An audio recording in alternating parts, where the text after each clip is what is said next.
Most 70s TV movies are movies you can eat with a straw. No chewing required. You just slurp it up and go to bed. Satan's Triangle was no doubt made to be just filler. Something cranked out so Kim Novak, Doug McClure, and a bunch of semi-knowns could earn a paycheck and keep the lights on. I remembered one moment from it, from the one time I saw it ages ago. So the other day I put it on to see if even that one moment was all that memorable.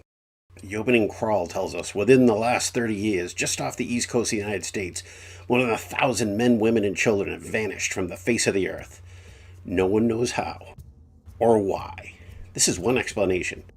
From the twisted mind of Danny Thomas comes the story of a yacht caught in stormy seas in the famous Triangle.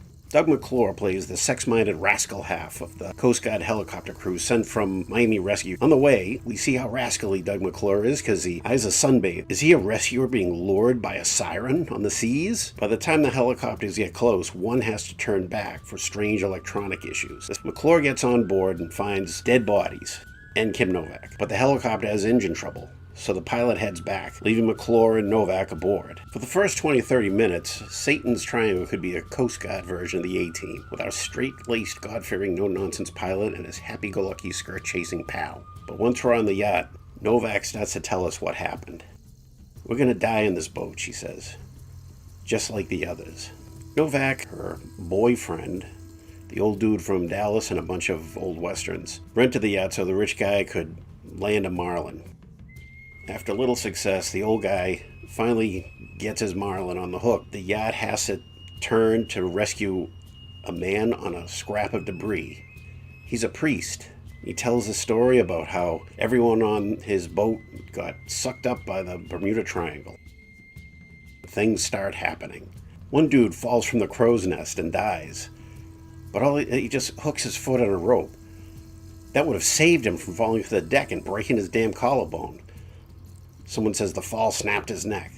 You mean like when Spider-Man snagged Gwen Stacy with his spider webs and broke her neck? But after she gets done telling her story, McClure counters that there are logical answers for all of the strange events that seem to have happened. So, what's really going on? Why is this a decent TV movie? Because other than the good photography and a screenplay that keeps things moving, it manages to make you feel there's more going on than what you're being told or what you're seeing. The characters have been put under stress, and we've seen how they react.